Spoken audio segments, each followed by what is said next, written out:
Shalom, selamat pagi. Jumpa lagi dengan saya Raymond Wisan dalam program Kitalah Pemenang.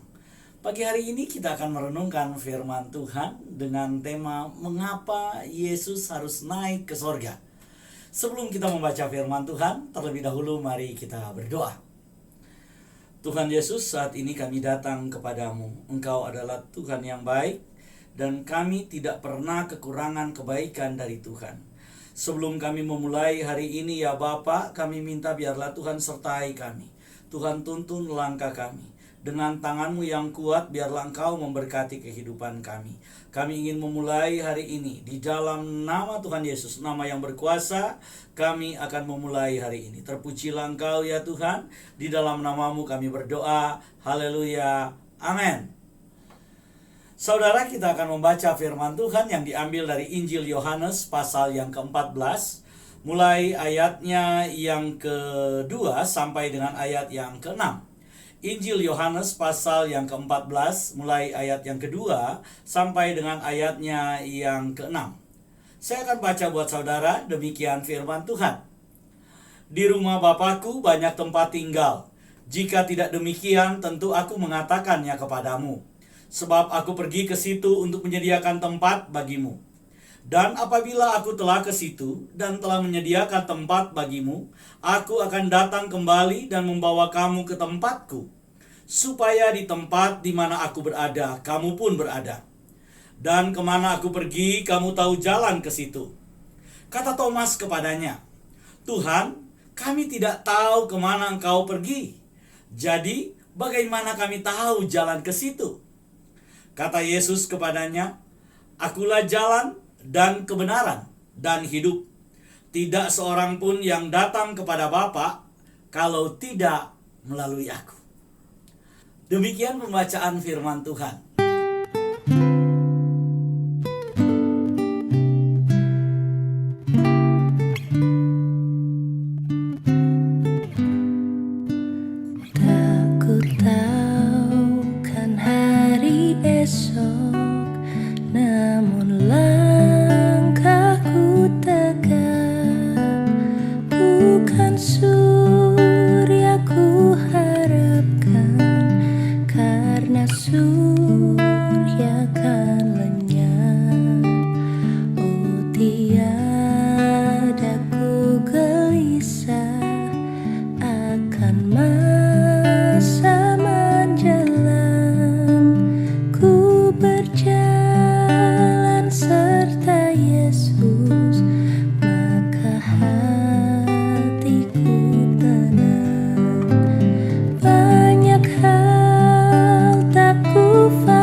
menampakkan diri kepada 1-2 orang. Tetapi firman Tuhan katakan Yesus menampakkan diri lebih dari 500 orang. Jadi ada banyak orang yang menyaksikan bahwa Yesus telah bangkit. Ada banyak orang yang menyaksikan bahwa Dia hidup. Saudara harus memahami bahwa Tuhan kita adalah Tuhan yang hidup. Tuhan kita adalah Tuhan yang bangkit dari kematian. Tuhan kita adalah Tuhan yang berkuasa atas kematian. Karena itu apapun yang terjadi dalam kehidupan kita, kita harus percaya bahwa Tuhan kita hidup. Tuhan kita nyata, Tuhan kita real. Kalau Tuhan kita real, maka Tuhan yang real itu menyertai kita, melindungi kita. Penyertaannya juga real, perlindungannya juga real. Apa yang Dia lakukan bagi kita itu nyata, janjinya itu nyata. Segala sesuatu yang Tuhan lakukan buat saudara dan saya itu nyata, karena Dia adalah Tuhan yang nyata.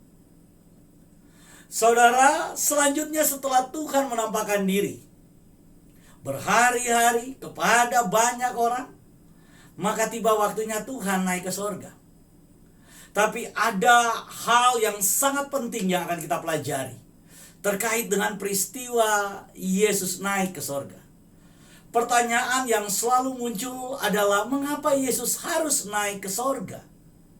Kenapa Dia harus meninggalkan murid-muridnya? Kalau Dia sudah bangkit, Dia sudah hidup, kenapa Dia harus naik ke sorga? Ada beberapa hal yang akan kita pelajari dari bacaan kita pada pagi hari ini. Yang pertama, pada ayat yang kedua dikatakan, "Di rumah Bapakku banyak tempat tinggal. Jika tidak demikian, tentu aku mengatakannya kepadamu. Sebab aku pergi ke situ untuk menyediakan tempat bagimu." Yang pertama, tujuan Yesus naik ke sorga itu untuk saudara dan saya. Firman Tuhan katakan bahwa Dia naik ke sorga untuk menyediakan tempat bagi kita. Jadi Tuhan naik ke sorga bukan hanya untuk dirinya sendiri, tapi Dia naik ke sorga karena Dia ingin menyediakan tempat terbaik buat saudara dan saya. Saudara, Tuhan yang luar biasa adalah Tuhan kita, yaitu Tuhan Yesus Kristus. Tuhan kita adalah Tuhan yang memikirkan kita, bahkan hal yang belum kita pikirkan, bahkan hal yang belum kita bayangkan, Tuhan sudah siapkan buat saudara dan saya. Ketika saudara akan memulai hari ini, mari renungkan firman Tuhan ini, bahwa Tuhan kita adalah Tuhan yang menyediakan tempat yang terbaik buat kita, bahwa Tuhan kita adalah Tuhan yang memberi yang terbaik buat kita. Kalau Yesus naik ke sorga, tujuannya untuk menyediakan tempat yang terbaik buat kita, maka selama kita ada di dunia, Tuhan pasti juga memberikan yang terbaik buat kita. Tidak ada berkat dari Tuhan berkat basi, tidak. Berkat Tuhan adalah berkat yang baru, selalu baru tiap hari, selalu baru tiap pagi. Apapun yang kita kerjakan, apapun yang kita jalankan hari-hari ini, ketika kita akan memulai hari ini, kita harus ingat bahwa Tuhan kita telah naik ke sorga untuk menyiapkan tempat yang terbaik buat kita. Kalau apa yang belum kita pikirkan itu sudah Dia sediakan buat kita, Dia sudah prepare buat saudara dan saya. Masakan untuk hidupmu hari ini, Tuhan tidak memberi yang terbaik buat kita. Sebelum kita melakukan apapun pada hari ini, firman Tuhan bilang bahwa Dia menyediakan berkat yang baru setiap pagi. Menyediakan berkat yang baru setiap pagi. Jadi sebelum kita bangun pagi, sudah ada berkat yang Tuhan sediakan buat kita. Tuhan kita tidak pernah kekurangan berkat untuk memberkati kita. Tuhan kita tidak pernah kekurangan kebaikan untuk memberkati saudara dan saya. Kalau Dia naik ke sorga untuk menyediakan tempat buat saudara dan saya, dan itu tempat yang terbaik, maka percayalah, selama kita ada di dunia ini, ada hal-hal terbaik yang Tuhan sediakan buat kita. Tempat kita adalah tempat terbaik di mata Tuhan. Tuhan memikirkan kita. Di matanya ada kita, di ingatannya ada kita, di hatinya ada kita. Segala sesuatu yang Tuhan lakukan, percayalah, Dia lakukan untuk saudara dan saya. Dia lakukan untuk kita. Itulah kenapa alasan yang pertama Dia harus naik ke sorga, yaitu untuk menyediakan tempat buat saudara dan saya. Jadi saudara jangan khawatir. Hidup kita di dunia ini sementara. Hidup kita di dunia ini terbatas waktunya. Tapi ketika kita kembali kepada kekekalan, kita tahu ada tempat terbaik yang Tuhan sediakan buat kita. Karena Tuhan kita, Tuhan Yesus tidak akan pernah bohong buat kita. Tuhan kita, Tuhan Yesus tidak akan pernah PHP buat kita. Tuhan kita, Tuhan Yesus menyediakan tempat dan Dia janji Dia akan kembali untuk menjemput kita. Mari kita lihat. Mari kita lihat pada ayat yang ketiga. Firman Tuhan berkata begini. Apabila aku telah pergi ke situ dan telah menyediakan tempat bagimu, aku akan datang kembali dan membawa kamu ke tempatku, supaya di tempat di mana aku berada, kamu pun berada. Wah, luar biasa sekali. Luar biasa sekali. Janji Tuhan yang luar biasa buat saudara dan saya. Setelah katanya aku pergi ke situ, setelah aku menyediakan tempat di rumah Bapakku, setelah tempatnya telah tersedia buat saudara dan saya, maka Dia akan kembali lagi. Dia akan kembali untuk apa? Untuk membawa saudara dan saya ke tempat di mana Yesus berada. Supaya apa? Supaya di mana ada Yesus, di situ pun ada saudara dan saya. Ini luar biasa. Tuhan tidak pernah mau jauh dari kita, saudara. Tuhan kita adalah Tuhan yang selalu dekat. Tuhan kita adalah Tuhan yang selalu ada bersama dengan kita, karena Dia adalah Immanuel, Tuhan yang tinggal bersama dengan kita, Tuhan yang berjalan bersama dengan kita. Saudara harus ingat dan saudara harus mengerti hal ini, bahwa Tuhan mau saudara ada selalu bersama dengan Dia. Tuhan mau bahwa Dia selalu dekat dengan saudara dan saya. Tuhan kita adalah bukan Tuhan yang menjauh. Saudara, Tuhan kita selalu dekat buat saudara dan saya. Karena itu Dia bilang, supaya di mana aku berada, kamu pun berada. Supaya di mana Yesus berada, maka di situ pun kita berada. Kita tidak pernah jauh dengan Tuhan. Kita tidak pernah ada jarak dengan Tuhan. Tuhan mau kita selalu dekat dengan Dia. Karena itu Dia harus kembali ke sorga untuk menyediakan tempat bagi kita. Apakah kemudian saudara ditinggalkan sendiri? Tidak. Saya akan tunjukkan kepada saudara. Kita akan lihat pada ayat yang ke-16. Pada ayat yang ke-16. Saya akan baca buat saudara. Ayat 16. Aku akan minta kepada Bapa, dan Ia akan memberikan kepadamu seorang penolong yang lain, supaya Ia menyertai kamu selama-lamanya. Inilah janji penyertaan Tuhan. Tuhan sedang pergi menyediakan tempat buat kita, tapi kita tidak ditinggalkan sendiri. Rohnya Dia berikan buat kita. Dia utus buat kita. Dia tinggalkan buat kita untuk menyertai kita. Dia bilang, aku akan memberikan penolong yang lain. Aku akan memberikan penolong buat saudara dan saya. Dan penolong yang Tuhan utus buat saudara dan saya adalah Roh Tuhan itu sendiri, yaitu Roh Kudus, menemani kita, menyertai kita. Jadi Tuhan tidak pernah menjauh dari kita. Tuhan tidak pernah meninggalkan kita. Tuhan tidak pernah melupakan kita. Dia sedang menyiapkan tempat yang terbaik buat kita. Pada saat yang bersama, Dia juga menjaga kita. Dia juga selalu ingin kita ada di dekat Dia. Dia juga ingin supaya kita selalu disertai, ditolong, dibantu, apapun yang menjadi masalah dan kendala kita. Jadi saudara, ketika kita berbicara tentang kenaikan Yesus, mari kita pahami baik-baik bahwa Tuhan sedang menyediakan tempat yang terbaik buat saudara dan saya. Bukan cuma dalam waktu yang pendek ini selama kita hidup, tetapi dalam waktu yang panjang di dalam kekekalan. Tuhan sudah memikirkan saudara dan saya. Di dalam kekekalan, saudara dan saya akan tinggal di mana? Di dalam kekekalan, saudara dan saya akan ditempati di mana? Saudara dan saya saat ini sudah punya tempat bersama dengan Tuhan. Jadi ketika Tuhan berkata, aku akan pergi ke rumah Bapakku, maka saudara ingat, itu bukan untuk meninggalkan kita, tapi justru itu untuk mempersiapkan tempat terbaik buat kita. Dan selama Dia mempersiapkan tempat buat kita di sorga, firman Tuhan berkata, Dia gak mau jauh dengan kita. Dia ingin selalu dekat dengan kita. Setelah Dia menyiapkan, Dia akan menjemput kita, membawa kita, supaya di mana Dia berada, di situ pun kita berada. Karena itu Dia mengutus Roh Kudus-Nya, supaya saudara dan saya selalu melihat pertolongan, selalu merasakan penyertaan Tuhan, selalu mengalami mujizat yang baru. Mujizat yang baru. Saudara, Tuhan kita adalah Tuhan yang luar biasa. Dia naik ke sorga untuk menyediakan tempat buat kita. Yang kedua, kenapa dia harus naik ke sorga? Mari kita lihat bersama-sama masih ayat yang kita baca. Kita lihat pada ayat yang keempat. Dan kemana aku pergi, kamu tahu jalan ke situ. Ayat 5, kata Thomas kepadanya, Tuhan, kami tidak tahu kemana engkau pergi. Jadi bagaimana kami tahu jalan ke situ? Ini Thomas ini sangat realistis, saudara. Thomas ini adalah tipe murid yang skeptis. Karena itu dia mempertanyakan semua yang diucapkan oleh Tuhan. Dalam tanda kutip, dia menggugat apa yang dikatakan oleh Tuhan.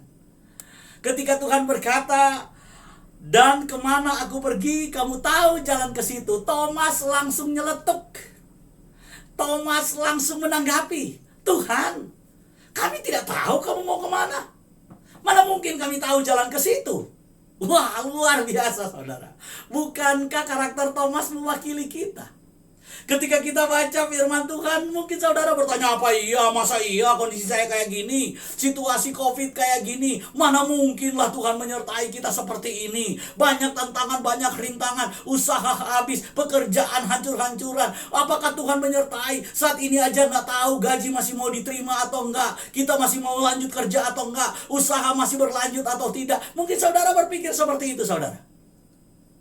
Mungkin karakter kita sama seperti Thomas. Ketika Tuhan berkata, ketika Tuhan berfirman, selalu ada bantahan, selalu ada komplainan, selalu ada protes.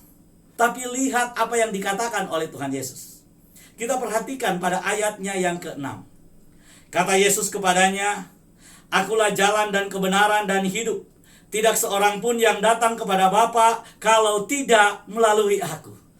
Saudara, kenapa Yesus harus naik ke sorga? Untuk menjawab pertanyaan Thomas, bahwa dialah jalan. Selama ini ketika kita berbicara tentang jalan ke sorga, orang hanya memberitakan tentang sorga seperti seorang calok memberitakan tentang sorga. Ayo kita pergi ke sorga, ayo kita pergi ke sorga. Tapi ditanya, bagaimana jalan di sorga? Bagaimana situasi sorga? Kemana kamu akan taruh kami? Alamat sorga kami akan ditempatkan di mana? Tidak ada satu orang pun yang berani mengatakan bahwa engkau akan masuk ke sorga di tempat ini. Tidak ada, saudara. Karena itu Yesus harus naik ke sorga. Kenapa? Untuk menunjukkan bahwa dia asalnya dari sana. Hanya orang yang berasal dari sorga yang tahu jalan ke sorga. Hanya orang yang asalnya dan tempat tinggalnya di sorga yang tahu bagaimana cara ke sorga. Cuma orang yang dari sana, cuma pribadi yang dari sana, yang bisa memberitahukan kepada kita secara benar, secara tepat, secara konkret kepada kita bagaimana jalan ke sana. Karena itu firman Tuhan berkata, Akulah jalan. Jalan kemana? Jalan ke sorga. Thomas berkata, Tuhan, kami tidak tahu kamu mau kemana. Bagaimana mungkin kami tahu jalan ke situ? Sekarang kita sudah tahu Yesus pergi kemana. Yesus pergi ke sorga. Yesus pergi ke sorga untuk apa? Inilah jawaban Yesus. Untuk memberitahukan kepada kita jalan ke sana. Kalau saudara masih ragu dengan Yesus, kalau saudara masih ragu bahwa Tuhan kita, Tuhan yang mampu membawa kita ke sorga, lalu apa lagi yang bisa meyakinkan kita? Tuhan sudah memberitahukan kepada kita bahwa inilah jalan ke sorga, yaitu dirinya sendiri. Dirinya sendiri adalah jalan. Dialah yang akan menuntun kita. Dialah yang akan membawa kita. Dialah yang akan memberikan tempat itu buat kita. Kenapa? Karena dia dari sana, saudara. Dia bukan cuma dari sana, tetapi firman Tuhan berkata sebelum dia naik ke sorga dalam Injil Matius pada pasal yang ke-28, ayatnya yang ke-18, segala kuasa telah diberikan kepadaku baik di bumi maupun di sorga. Jadi dialah penguasa bumi dan dialah penguasa sorga.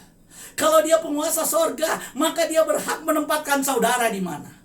Dia berhak untuk mengangkat saudara sebagai warga kerajaan sorga. Jadi jangan ragu dengan Tuhan. Dia naik ke sorga, yang kedua tujuannya supaya saudara yakin dan percaya bahwa saudara tidak salah jalan ketika memilih Yesus. Ketika saudara memilih Yesus, saudara tidak salah jalannya. Kenapa? Karena cuma dia satu-satunya pribadi yang tahu jalan, yang tahu kondisi, yang tahu keadaan, yang tahu betul-betul tempat apa itu sorga.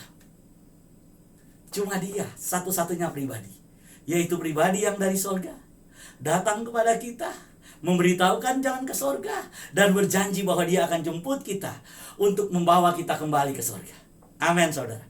Saudara percaya? Karena itu mari kita yakin sungguh-sungguh percaya kepada Tuhan kita yang luar biasa. Bahwa Yesus yang kita percaya akan datang kembali menjemput kita untuk membawa kita ke tempat di mana Dia berada. Yang ketiga, kenapa Yesus harus naik ke sorga? Kita akan baca Kisah Para Rasul pasal yang ketiga ayat 21. Mengapa Yesus harus naik ke sorga? Kisah Para Rasul 3 ayat 21. Firman Tuhan berkata seperti ini. Kristus harus tinggal di sorga. Ulang. Kristus harus tinggal di sorga sampai waktu pemulihan segala sesuatu. Seperti yang difirmankan Elohim dengan perantaraan nabi-nabinya yang kudus di zaman dahulu. Perhatikan saudara. Kristus harus tinggal di sorga sampai waktu pemulihan segala sesuatu.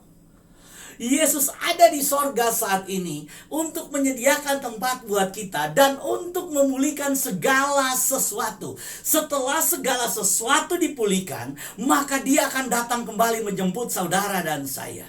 Jadi apa sebenarnya yang dipulihkan? Apa sebenarnya yang dipulihkan oleh Tuhan Yesus? Yang dikatakan di dalam Kisah Para Rasul 3 ini, bahwa Yesus harus tinggal di sorga sampai waktu pemulihan itu apa yang dipulihkan oleh Tuhan? Kenapa Yesus harus menunggu waktu pemulihan itu? Banyak hal yang dipulihkan, saudara. Yang dipulihkan Tuhan diantaranya adalah pujian penyembahan. Penyembahan kita kepada Tuhan dipulihkan secara luar biasa. Kalau sebelumnya saudara terikat dengan banyak hal ketika menyembah Tuhan, ketika datang kepada Tuhan, maka segala sesuatu dipulihkan. Nanti saya akan jelaskan bagaimana penyembahan kita hari-hari ini sedang berubah. Bagaimana konsep persekutuan kita hari-hari ini sedang berubah. Itulah yang ingin dilakukan oleh Tuhan, dipulihkan segalanya. Mari kita lihat di dalam kitab Ibrani pasal yang ke-12. Ibrani pasal 12 ayat 26 dan 27. Demikian firman Tuhan. Waktu itu suaranya menggoncangkan bumi. Tetapi sekarang Ia memberikan janji satu kali lagi. Aku akan menggoncangkan bukan hanya bumi saja, melainkan langit juga. Ungkapan satu kali lagi menunjukkan kepada perubahan pada apa yang dapat digoncangkan. Karena Ia dijadikan supaya tinggal tetap apa yang tidak tergoncangkan. Wah, ini luar biasa saudara. Jadi apa yang sedang dipulihkan oleh Tuhan? Segala sesuatu yang masih bisa digoncang. Segala sesuatu yang harus dirubah. Segala sesuatu yang selama ini mungkin sudah menjadi kerak dalam kehidupan kita. Itu yang digoncang oleh Tuhan. Itu yang dihancurkan oleh Tuhan. Supaya apa? Supaya tinggal tetap apa yang tidak dapat digoncangkan. Saudara, saya adalah orang yang dulunya sangat percaya bahwa persekutuan itu bukanlah persekutuan lewat virtual. Persekutuan itu adalah tatap muka secara langsung. Ketika kita berbicara tentang persekutuan, ketika kita berbicara tentang koinonia, maka kita sedang bicara tentang pertemuan langsung, tatap muka. Bertemu muka dengan muka. Kita bersapa, bertutur kata, berbicara, saling melihat. Itulah yang saya pahami tentang persekutuan. Itulah keyakinan saya tentang persekutuan. Karena itu ketika COVID ini mulai dan kemudian pemerintah menganjurkan kita harus beribadah dari rumah, bekerja dari rumah, sekolah dari rumah, saya mengambil langkah cukup lambat untuk membuat renungan-renungan streaming, untuk membuat hal-hal pemberitaan Injil secara khusus lewat streaming. Kenapa? Ataupun pertemuan ibadah lewat streaming.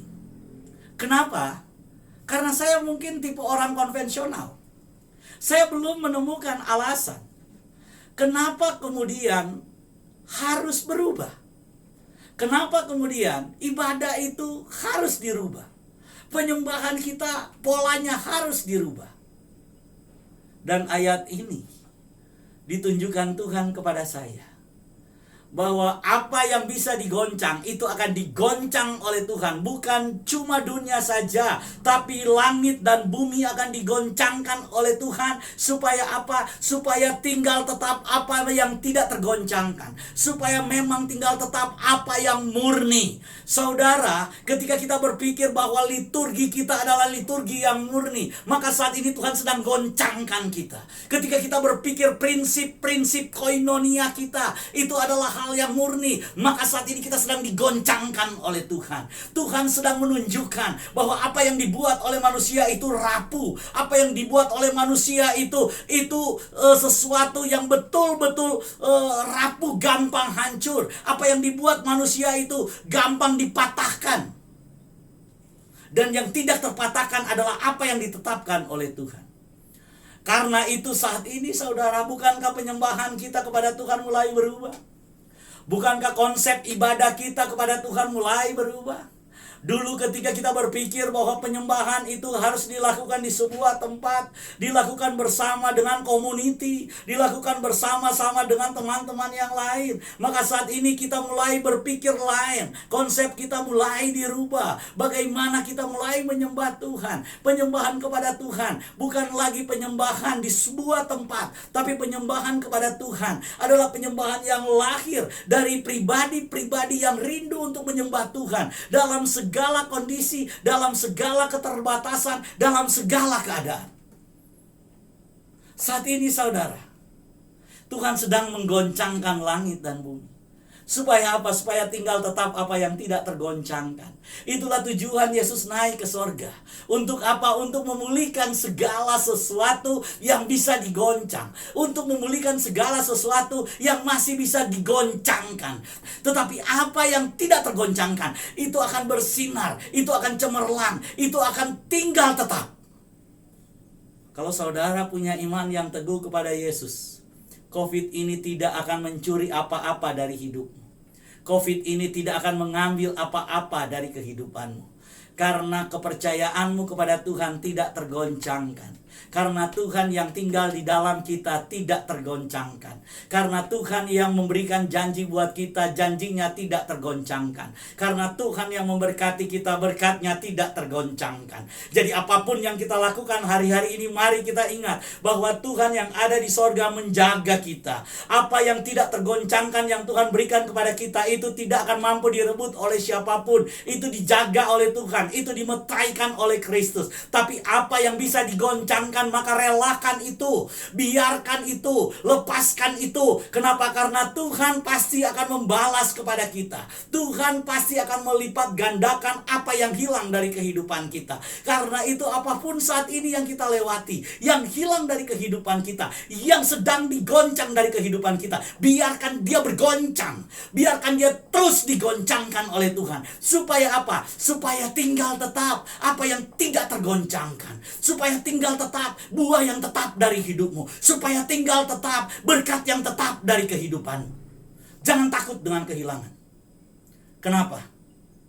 Karena Tuhan kita tidak akan pernah mengambil yang baik dari kehidupan kita. Tuhan kita tidak akan pernah membuat hidup kita menderita. Tuhan kita tidak akan membawa kita di dalam kesusahan dan penderitaan. Tidak. Kalau terjadi kegoncangan, itu artinya apa yang goncang dari hidupmu memang harus digoncangkan. Supaya apa? Supaya dapat sesuatu yang baru. Tinggal tetap yang tidak tergoncangkan. Mari kita memandang kepada Tuhan, bahwa hanya Yesus yang tidak tergoncangkan. Hanya iman kita kepada Yesus yang tidak pernah bisa berubah. Karena kalau Tuhan ada di dalam kita, segala sesuatu yang ada dalam kehidupan kita akan tinggal tetap. Amin.